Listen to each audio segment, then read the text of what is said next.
ladies and gentlemen, Mr. Jeremy Renner.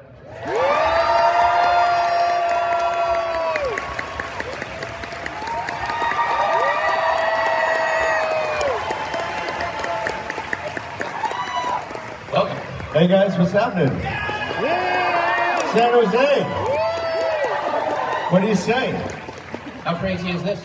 Yeah, this is like my home area, man. It's just kind of cool to be back in this area. Yeah. I haven't been to San Jose in a while. Been a minute. Been preoccupied with a few things, like walking again. Yeah. Figuring that out again. Yeah, it's good to be here though, man. It's awesome. It's a great crowd. You guys are great. You guys having fun? It's a fun time here. I love it. So, I mean, there's got to be a little bit of cognitive dissonance. Like, show up to a convention like this, you've got people who are here to see you for anything and everything, right? It's like, did you watch The Sopranos? Remember, Christopher Moltisanti was really into film. He wanted to be a screenwriter. He worships Scorsese, and he goes to a premiere of like a fictional Scorsese movie. And, he's standing outside, he's waiting, and Scorsese shows up, and he yells from the back, "Kundun, I liked it." Have you ever had that moment at one of these cons where somebody comes up and hits you with something that's just, it's the last thing that you expect? Yeah, of course. There's always, this is kind of my home area too, so there's a lot of people from Modesto that came through. And so there's like a lot, I got someone show me like a ticket stub to like a play I did, or like something random back in like the early 90s, and just random things like that. So it's always great, man. It's a great reminder of things that you kind of done in your life, and I don't know if that had value or not, but still, it's kind of cool. Oh yeah, for sure. I mean, what's the thing that people come up and talk to you about that makes you happiest? What do you like to hear from them when they come to see you? Personally, it's there's a lot of stuff about the book and people that to share the narrative with people, and there's some people that are going through real struggles, and then there's a lot of people out there that go through have real obstacles in their life, and to have the narrative of what happened to me a couple years ago help them. I find that to be really rewarding. And so that personally is really interesting. But of course, most of everything else, and Hawkeye, and then all the other random jobs I've done. I'm almost an entertainer, so it's nice to entertain people continually, even like when I was dead. There's still entertaining people. There was suspense. There was tension. That's the thing, because I do a job and I let it go. But those things still, there's a wake left behind in those things, and it's hard to quantify that. And then the reach of that, especially like in the Marvel universe, right? There's a giant reach for those kind of movies, and all around the world, there's the ripple effect of that is still continuing to happen. And I tend to forget that because I've moved on, I've grown out of my costume. I don't know if I can fit in it as well. We'll see. I'll try to put it back on one day. Yeah, don't threaten them with a good time. If you don't mind, can we talk a little bit about your struggle, about what happened to you, about the book that you Sure. So it's really quite extraordinary. I pulled a few quotes that hit me, and some of it is edited down just a little bit, but I want to just kind of go through them so that you guys can kind of hear what I heard and what I reacted to. Yeah, there's Katie's here too, so Oh yeah, for sure. Yeah, it's none of that stuff. It's none of the fun stuff. You said my body was now a separate entity, a roommate, if you will, and like a freeloading roommate, wanted or not, eating all my food and certainly not paying any rent. That's very funny. Number one. And I have to ask you, so how much did humor help you get through what you had to go through? I use it, humor is always a barometer initially for my sobriety in the ICU units. To find, it's pretty chaotic. If anybody's been under or is heavily sedated, it's quite a scary place. You don't have any control of anything. You're kind of victimized to how many drugs you have in your body. And I don't like that. I never liked pain medication. So I would use humor to be a barometer of how messed up I was or how sober I was, because it takes, timing, right? As you know, and you have to land it. You got to land it, the joke, right? And read the room, right? So it just takes all these sort of cognitive dissonance to really figure out if you're there or not, or am I just floating in this weird space? Because I needed to. That's why I tried to break out of the hospital so many times. Just wanted to go home. Anyway? I wanted to go home and get better. I went to the hospital to not die. Great. I didn't do that, and now I could go home to heal. So I kept trying to break out. So, which wasn't the wisest thing. But at any rate, yeah. So then also in the recovery process, or in the moment of when I was dying, a sense of humor is always a great sort of antithesis to fear or being scared about something or not knowing something. I would, I just always use humor somehow, some way to kind of like counterbalance something that's quite terrifying or quite painful. Like in recovery, it's pain, or quite terrifying when I was dying on the ice and trying to breathe. So your humor is huge for counterbalancing some other powerful human emotion. So it was really a tool that you brought out. Absolutely, an absolute cognitive tool to counterbalance something. So you also said, and look, I pulled stuff that I really loved. I mean, actually, I'd love to have a long conversation with you about how you tried to escape from the hospital. I feel like, theres maybe a movie in that. But, come on, we'd all go see it, right? And it would make more money than we're worth. You said, when you really know what you're focused on, you can manifest what you truly want in your life. The trick is to get out of your own damn way. Can you talk about that a little bit? Yeah, that's it's perspectives. Like the life is really quite a perspective. And we have control of our perspective. I kept trying to demonstrate different perspectives coming from life and death and reality and surreality and all these things, but our perspective is the only thing we have control of. And in perpetuity, unless we go mad, and hopefully we don't go mad, or get dementia, these type of things, but if we have our mind on, our head on, we can control how wonderful our day is and manifest what we want in our lives and in our future. There's such a micro sort of blinders on kind of perspective that we get. We got to go to school, go to a job, get in my car, get better grades, all these things that we're kind of programmed to go do, which are, I guess, are important. But when we zoom out a bit from it, see the real reason for things, the real joy and happiness in our lives, and where that comes from. It's not from an A. It's not from getting a raise. It's not from making a lot of money. Money doesn't really give you much besides maybe some more choices. That's about it. I think the perspective is for all of us to be able to manifest what we want is really to be clear about what we want. When we have clarity of our intention, we can then make manifest, take the actionable steps to then pretty much do it, and then in doing so, the universe sort of provides it for you as well. There's a collective of all of us that kind of help each other unknowingly, and that's why all I do, I have nothing to take from anybody, I only have something to contribute. Nothing I need, especially at this point. And it's a really wonderful place to be in. Well, were you, before you had your perspective changed by this incredible traumatic event, were you getting in your own way? Yeah. There's a lot of things I gave credence to that I really didn't need to. That created stresses, sucked a lot of my time, vampired my energy away from those that I should have been given to. And not that I was doing bad things, it was just I gave too much credence to things that didn't have that much value. Or the value that it did have, I gave too much of a high price to. It should have been much cheaper of a cost of my time. Because time is really our only currency. And that is only a human construct, right? Time doesn't exist when we're dead. That's only what humans deal with. So how we share our time, what we do with our time is in our control, and that should be high priority for people.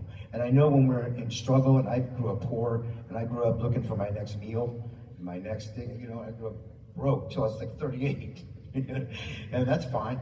I'm glad I'm not anymore, but so I understand what it was like to be poor and to, eating on $5 a month. Right. But I think where I spent my time is with quality people. And I think I find the richness in my life with the shared experiences with really quality people in my life. Even if there's bad experiences, I was glad I'd had that with someone I love than do something alone or with people that are a little kind of not such great people, right? So, I think I'm happy to have those riches of my time spent with loved ones. Well, that's funny because one of the things that I think is most true about Hollywood is who you work with is as important as what you work on. And look, I've worked for some of the most difficult, awful people in the universe in Hollywood. I've worked for some that happens in people Hollywood, too. Yeah. Who can you think of, like, kind of going back across your career, actors, directors, writers, who you would qualify as, wow, that was a really great experience. I really took something positive away from that, and it changed me in a way that made me a better person, a better artist. Well, I've been pretty lucky, and either I've avoided the bad people, or more likely, I am attracted towards the good people. It's a choice I make, right? I walk away from negative situations, and I guided towards the good stuff, or at least try to. So I've always had great experiences. I think the best thing about doing like the Marvel universe was, yeah, the movies were great and the reach to the audience is great, it's a good fantasy and all that world's great, but it's the people that I got to work with time and time again, and we spent a decade and a half together, and so we've been through marriages and divorces and kids and being single and all the different things, so it's like a family. And as an actor, that's not something that's very common unless you're on like a long-running TV show or something. You're not working with the same people all the time. So what a great blessing that was to have, especially the original 6 Avengers. They're all such dear, dear, dear friends of mine. And the greatest takeaway from that is that. I found there's a lot of people, I get the premiere of Kingstown, that's now a longer running show in our 4th season. And, that's where I get to work with writers and spend time with the writers, and I'm bringing them back season after season because they understand the character. Right? It's a wonderful dance, and I think it's an honor, and it's smooth when things are. It's always complicated, right? We always know there's always problems in writing something, right? There's always blood I'll on the poke page, holes in yeah. your damn story. I'm like, this is bullshit. Why would my character do this? Sorry, now I'm having a PTSD flashback. But yeah, I just found myself pretty blessed. I think that's why I've been blessed also with a lot of great shows and great movies I've been able to do. We work together, right? There's no one person that has value. If I'm number one on the call sheet, it doesn't really mean much. I'm just the vehicle to help tell the writer's story, and the director having to kind of put it all together. So then I'm an audience member, like any of you guys are. We got to make it good for them, and that doesn't matter what I think. So I think when everybody has that attitude, things turn out great. And I feel pretty lucky to have a lot of great things under my belt. I'm lucky for that. Well, that's a pretty good segue into something else that really jumped out at me. And it's funny because it kind of reminds me a little bit of Ian Forster in Howard's End. That there's this, it's an aphorism I think is mostly associated with him. Only connect. And you say something really interesting about connection. You say the only thing that matters in life is love. Love here on earth is our only currency. It's our energy and our existence. We're always connected by love if we allow it to be so. Can you talk about that a little bit? Yeah, well, it's exactly that. And there's the things that are in the way are the things that are very common, like fear, tons of things you can imagine, but with the obstacles and what we give value to. So fear is a big control for the masses, right? But I think at the end of the day, that's all that matters. And I know that resonates with so many people because it's the DNA of what we are, and our spirit, and even our bodies, even how we kind of operate in society. It all is all based upon that, and I just try to focus my attention and my energy on that, and not have it. It's a higher priority for me at this point, Yeah, it's like really top of the list. And if it doesn't involve love or goodness or kindness or thoughtfulness, I'm like, okay, then why am I doing it? Right. So punt that thing, whatever it is, next thing, right? The funny There's thing is certain you said requirements that I have to have, like whether it's a job or it's whatever it might be to still function in life. But now my family has to come along with me. My daughter has to be there with me. Right? Or people I love have to be there with me. Otherwise, I'm not doing shit alone anymore. Stuff alone. Sorry. No. Yeah, well, I mean, that's... Sorry. I'm going to let a few slip. You gotta give me a little... I constantly have to be reminded that there are children in the audience, and I just remind those people that I'm a child on stage, so it's all good. So obviously, and that kind of answers one of my other questions that came out of that, which is, you know, has this experience affected how you select your roles? Yeah, big time. Look, first of all, going back to Mayor a year after the incident, I wasn't physically ready. I thought I needed to get back out into the world. I couldn't just do recovery 24/7 like I was doing. I had to do life stuff that was part of recovery. And I just think from my heart, my mind, and spirit, I need to kind of get out and be with people. And so I pushed my way back in, but I didn't know if I was really ready because I thought, I'm like, wow, I have to go learn these lines, these, bullshit words. Sorry again. Bull stuff words. I got a couple more. Anyway. Well, you know, it's only one. So bullshit words. Yeah. And so there's some, there's all this fiction stuff, and I was living a life in real reality, and having to sort of survive, really focusing on each step and each breath every day, and stretch and do all these things just to live like a kind of a normal semblance of a life. So then now I'm going back to work to learn all these words, and my capacity to do that was, I didn't know if I had it, but I had to challenge myself and had to do it, and it was a little tough at first, but I'm glad I did it because I had to get out of the real reality of my life. It's not everyone's existence, and I need to participate in life again with people. So I have to, I guess, learn, BS fiction words and go learn to get back to work. Though it's really important for me to do that. So now when I choose to do a job, I will not do it. I certainly try not to work out of the country. Or I did last year, I did this movie called Knives Out. It's coming out in December. It's going to be awesome. It's going to be so awesome. I'm going to see it in September at Toronto Film Festival. I'll let you know how it is. I'm sure it's amazing. These guys are so good.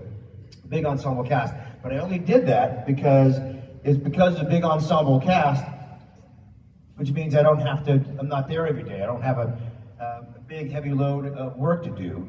So I got to fly my entire family out, 15, 20 of them, to have an entire European vacation while I would work once in a while. I can join them wherever I could at the end. And so it was just more a paid family vacation for my family because my mom's never been to Europe, my daughter, all these people, right? So we had a great time. And I got to do a movie on the side. So I kind of just, as long as my family or my daughter or even friends could be there with me to have a shared experience in this deal, then I'm down to do it. Otherwise, I'm not doing things alone any longer. Does that bleed into how you interpret a script, how you interpret a role? Like when you connect with a character, because obviously it's easy to connect with and love the people around us who are great. Sometimes it's more difficult to connect with and love the people around us who aren't so great, who aren't so hot. And not every character is awesome. Some of them are fairly dark, scary people. Yeah. I don't know, there's, I wouldn't be playing Jeffrey Dahmer again, right? That's not a choice. First of all, craft services on that is... yeah. But there's certain, we grow older, and as an artist, I also grow as an artist in things that I've done, and there's things I haven't done, and maybe I don't need to do those. There's just things that I think have to resonate with me somehow. Since being a father, I'm definitely more attracted to sort of, that's why Clint Barton became quite, the dad of the MCU. You know what I mean? It's that was a thing more, right? That's his superpower, right? So, I think there's a lot of parts of me that bleed into the characters, and there's a framework. As you would write a character for me, I would probably insert some of, me into it. Some are farther away, like Wind River's very close to me, Sergeant James and Hurt Locker, those characters are very close to who I am as Jeremy. But Dahmer, very far away. You know, some other ones are, you know, rival, that's a little farther away. But there's always some sort of version of me in a character, you know. So I do look for probably like, you know, anti-heroes, father type of heroes and things like that for jobs. But then I'm really not looking too hard, man. I'm enjoying life and reality, and I'll always work, don't get me wrong. I'm not in doomsday, but you know, we'll see. You never know. Stuff. I got stuff I gotta do. The beauty of it is nobody knows if they're in doomsday. Any one of you could be in doomsday. Anybody can be in that thing. I know. Yeah. I mean, it's funny. I mean, the way that you talk about all of this, it sounds to me like your process is very internal when you get into a character. You know, I read some of your interviews post-Dahmer. I mean, that it really seemed to freak you out, even just doing that role. I mean, how internal is it for you? I mean, obviously there are actors who go all method and you can't even deal with them on set, but there are other actors who are still very internal, but they have boundaries. Yeah. Yeah, for me, it just depends on, I think on the character, how close I am to it or not. I have to kind of be half in, half out. Like when I do Mike McCluskey, he's a very specific character, and he's also very far away from who I am in a lot of ways, but also very close to me. But I'm always, you know, half in with Mike on set. This guy's tightly wound, and so I can't go off and like just be Jeremy and, you know, play around with my daughter and stuff, and then go back into like, you know, smashing some person down, you know. So for me, it's like, yeah, I'm kind of always half in, half out, and then I let it go when I'm offset. Right. I mean, and that's a pretty good, you know, setup for, I think the fourth quote and the last quote I want to bring to you.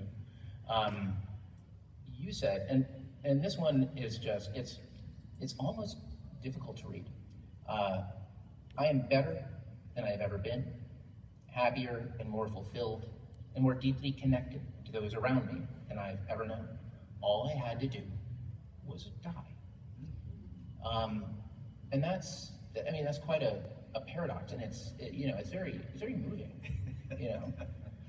Yeah, it is. It's also a joke. It's also kind of really funny. Yeah. I got everything I want in life, and all I had to do is die to get it. You know what I mean? Yeah. That's kind of the idea. It's kind of why I wrote the book, so people don't have to. There's Easter eggs in there, and you heard it here first, folks. If you read the book, you don't have to die. You don't have to die. Yeah, you can really live, you know. And that'll be different for everybody. It also don't have to be suffering. It don't have to be going through giant obstacles in your life, right? But a lot of us do at different parts of our life. It's not insular to any specific time or age, race or color or creed, right? It's like, you know, difficult times and obstacles will come to everyone. And how we manage those times, how quickly we overcome those times, the more times we will find joy and happy and love and depth, and there'll be better times because we get through the bad ones faster.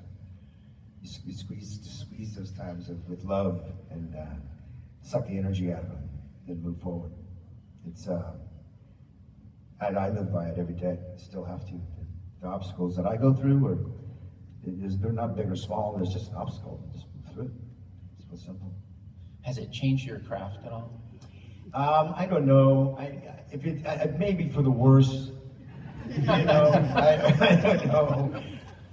I've always been quite, you know, a thoughtful, you know, person. I don't know.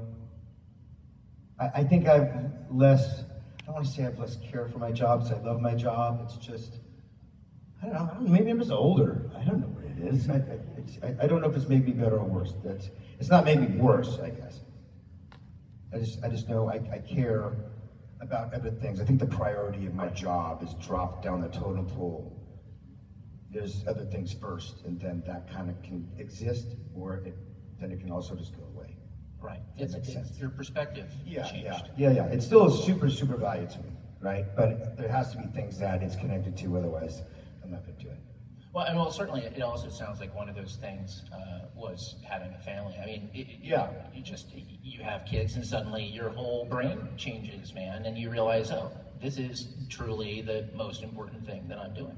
Yeah, for sure. And that always has been the case. That I sort of semi-retired privately, just like to be a father. Like I couldn't do all the Mission Impossibles that I was supposed to do, like I wanted to do, because I love that character. And I talked to some of you guys about it. Because I love that character so much, and I love Tom, and I love that franchise. But I think the last 2 movies they just did, the 7 and 8, that took like 5.5, 6 years to do. I'm like, that's 5.5, 6 years of me not seeing my daughter, and that's not happening.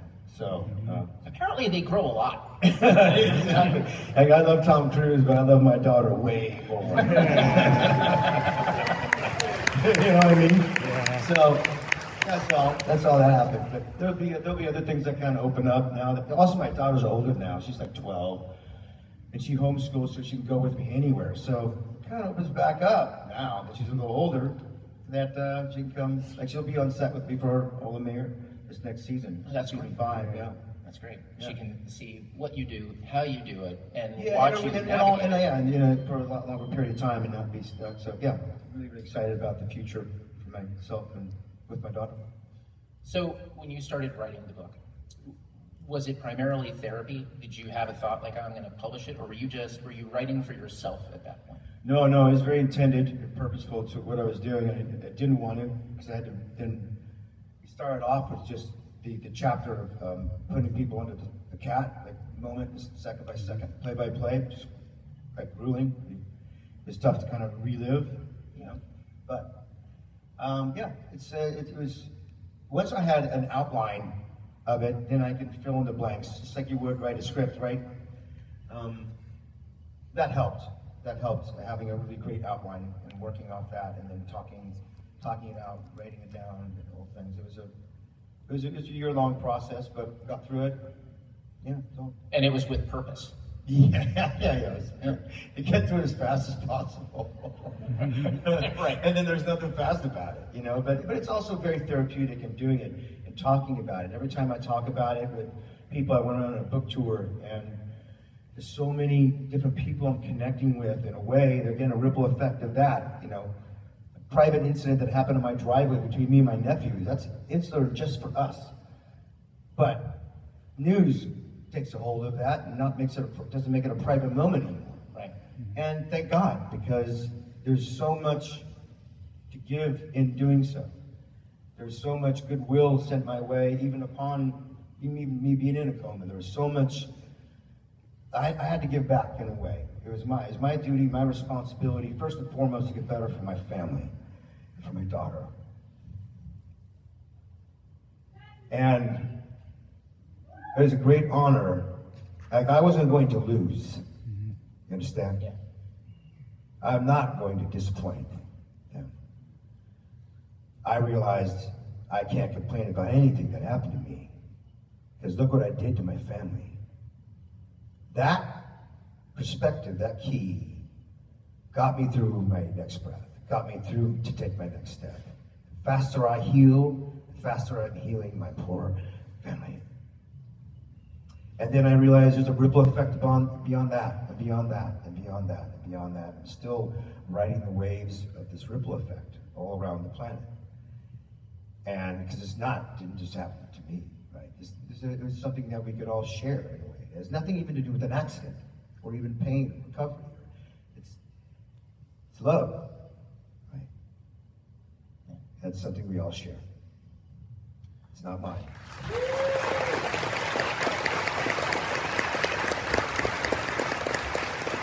So, the things we're talking about up here, I would argue that some of those themes, resilience, the struggle, our relationship, with death, with struggle, with our families, with, identity relative to that. I mean, you see it through so many things that you've done.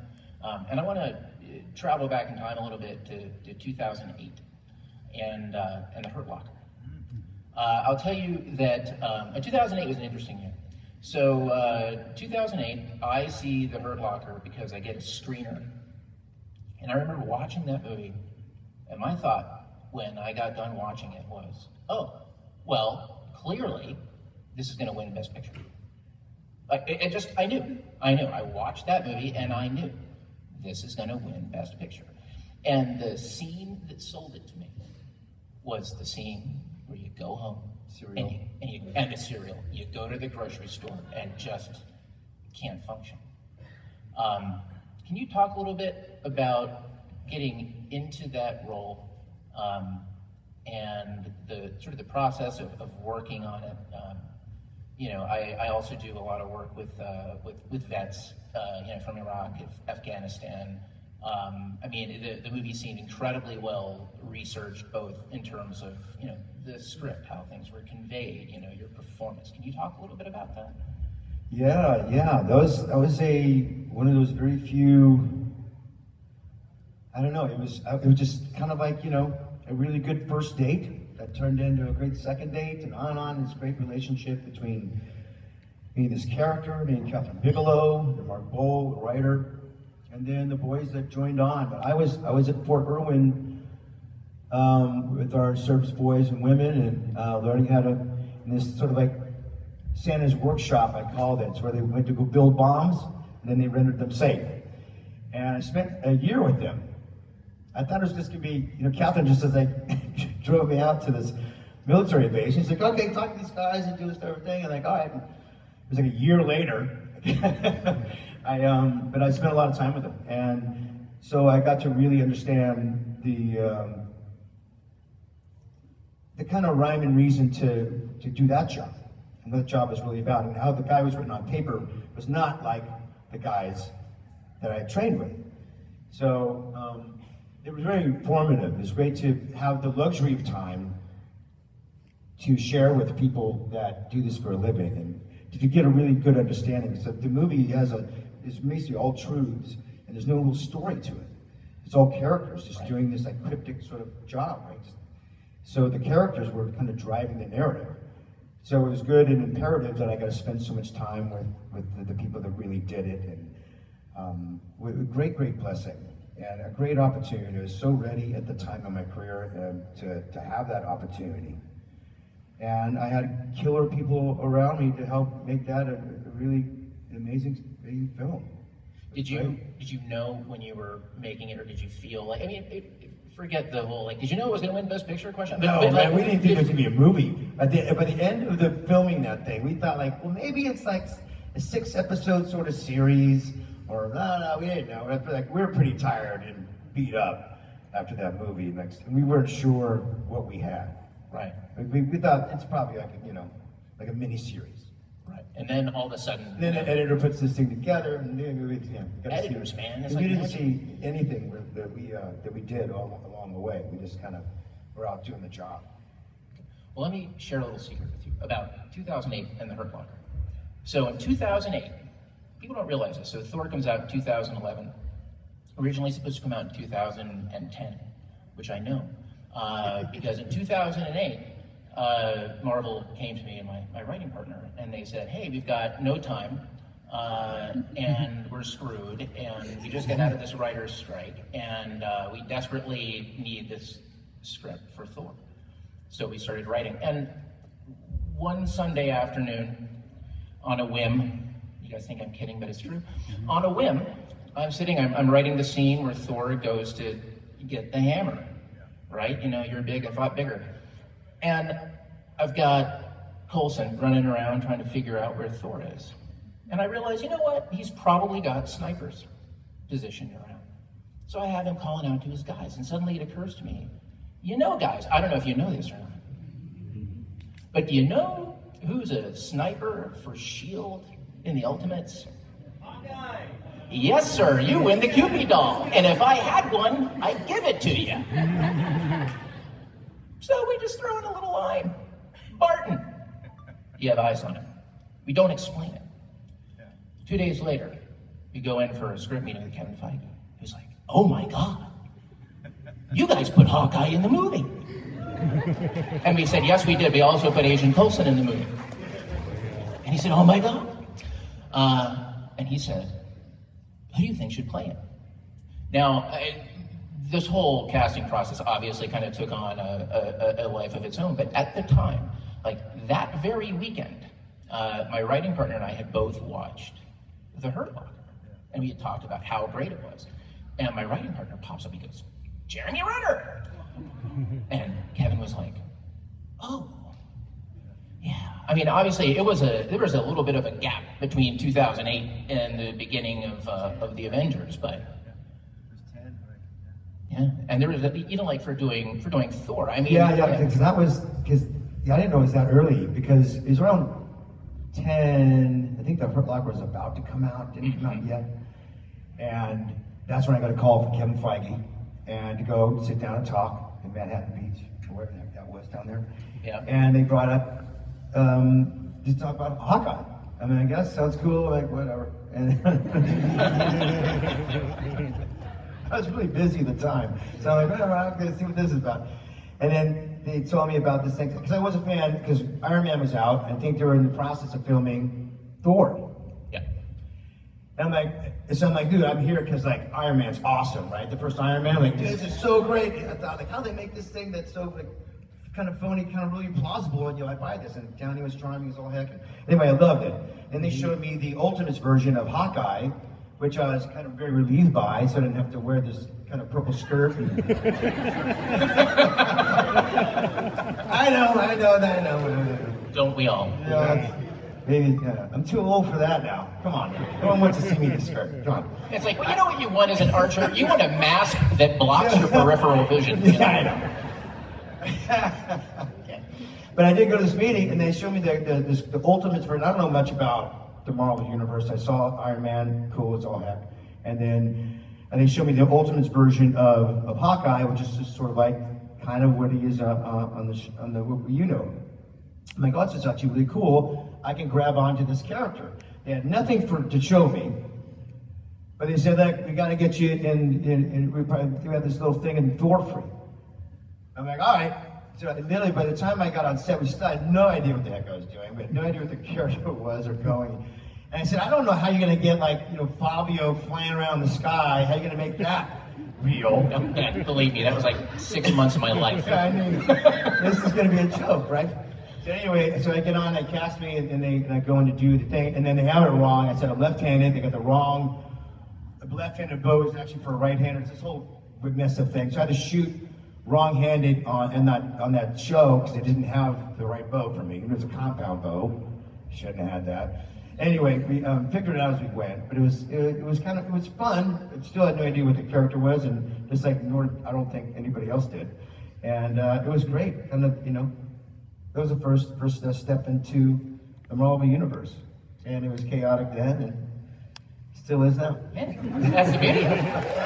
Honestly, if I'd known then what I know now, I would have had you in the fight against the Destroyer. But at that point, I was just like, are we going to get away with this or not? So let's talk a little bit about the Avengers and the copious amount of time we have left. But mainly what I want to get your perspective on is, you do Thor, and that's fun, and you get into the Avengers, and that is honking huge. Like, at what point did you go, oh, look, I am now like in the middle, I'm standing, in this cultural footprint that I can't imagine. Well, that was kind of the tough thing, is like, Thor didn't really teach me anything about Hawkeye, right? And then I go to the first Avengers, and I get hypnotized by Loki. As you do. And like the first thing scene. In so fairness, I still have no idea now to play a zombie version of Hawkeye that I know anything about yet. So I wasn't really learning anything about my character or what the value of this guy. So it wasn't until Ultron to within I was really adamant about like not doing that movie because I had my daughter then. And anyway, that's when I sort of introduced Hawkeye as a dad. And did this whole thing. So that really kind of was a turning point, and it wasn't until the third time I played Hawkeye that I could learn a bit about him, and that his real superpower was that he's the grounding rod for a bunch of Fruit Loops, He's, right? He's like the everyman, he's the dad, he's like the uncle, he's like the reason why we avenge, right? It's what we protect. So there's something quite beautiful about that, and we kind of leaned into that, and as there's a lot of characters and a lot of story to be told in those Marvel universes, so it's hard to kind of dig out deeply with Barton. You could set the background at some points, but I don't mind taking the back seat because I know he's the most badass character anyway. So, Of course. try and win them. I mean, well, look, in fairness to you, when my wife met Tom Hiddleston on set, she too was hypnotized by Loki. So it's a fairly common occurrence. But now watch me land this plane. So we started this whole I'm gonna conversation. shoot that guy. Someday I'm gonna get him. Someday you Loki! Damn you, Hiddleston! We started this whole conversation talking about you being the dad of the Avengers. You just brought it up. I mean, in retrospect, kind of given everything that's happened, you look back on that entire insane period of your career.